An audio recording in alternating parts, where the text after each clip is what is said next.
I'm Michael Bickford, and welcome to the All Roads Lead to Rome podcast.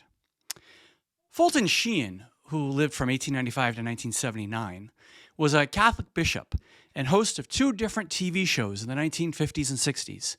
He was a true giant of his day. One of his famous sayings is, there are not 100 people in the United States who hate the Catholic Church, but there are millions who hate what they wrongly perceive the Catholic Church to be. And you know what? I was one of those people. I was raised a New England Congregationalist and served as a pastor for 3 different churches. But then I felt drawn away from doing whatever I wanted to each Sunday and calling it being relevant and wanting to move to the deeper waters of tradition and liturgy. So I became an Anglican. And as a priest, I ran a diocesan leadership institute and held other roles in my diocese.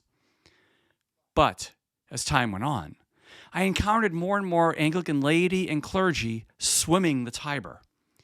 That's a strange term, isn't it? The Tiber is the river that goes through the city of Rome. Anglicans who convert to the Catholic Church are said to have swum the Tiber. And each time I heard that someone swam the Tiber, I'd always say to myself, why would they do that? And I did that for a couple of years. But then one day, a bishop I deeply admired in England swam the Tiber. And without giving it any real thought, I just said to myself, what does he know? And I discovered that this was a question that needed to be answered. But to answer it, I needed to be intellectually honest.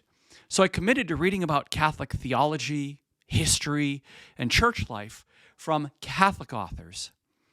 Everything I knew about the church up to that point had come from Protestant authors who offered their critique of Catholicism.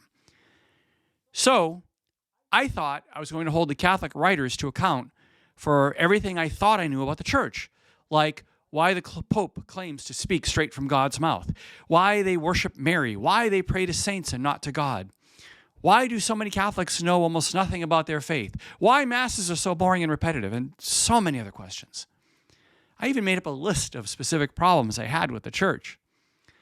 It was going to be a full Festivus worth of the airing of grievances.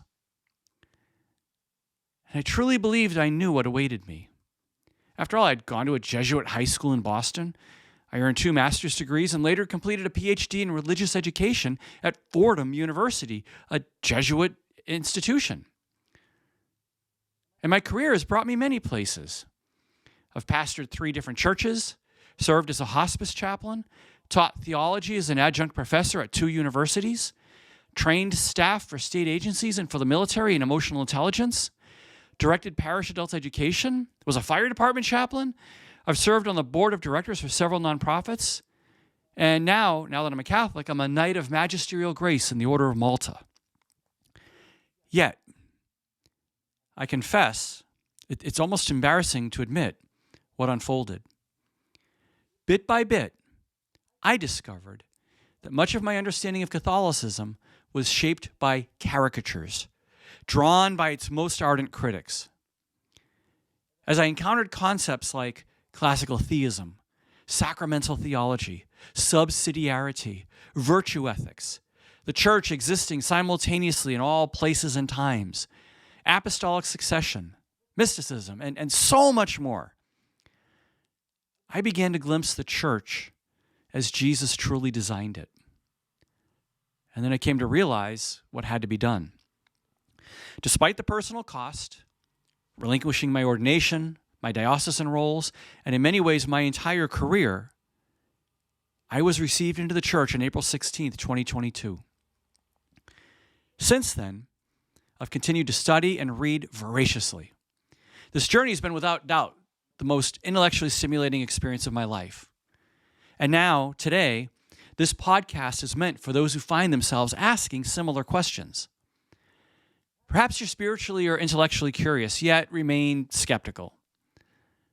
Maybe you're a lifelong Catholic who never delved deeply into the tenets of the faith, but now feel the stirrings to do so.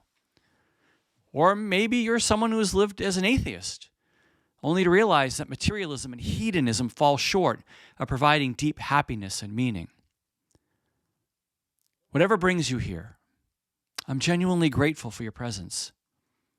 My hope is to help you wrestle with these questions in a more structured and coherent way than I managed to.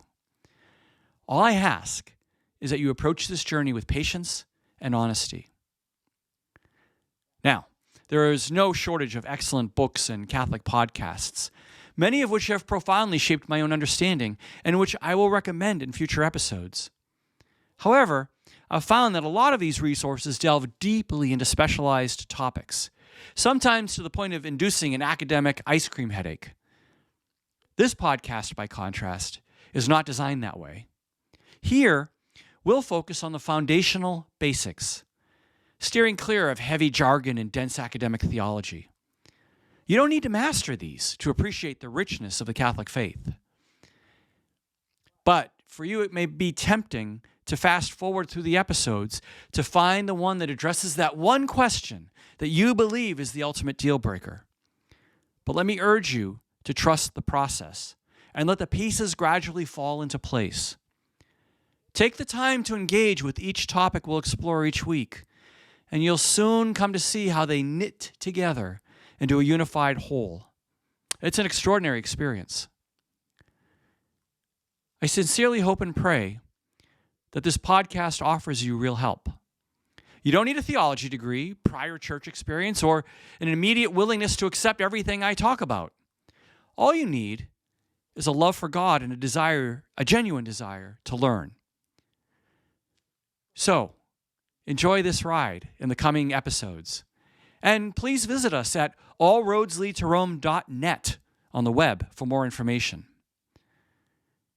There are not 100 people in the United States who hate the Catholic Church, but there are millions who hate what they wrongly perceive the Catholic Church to be.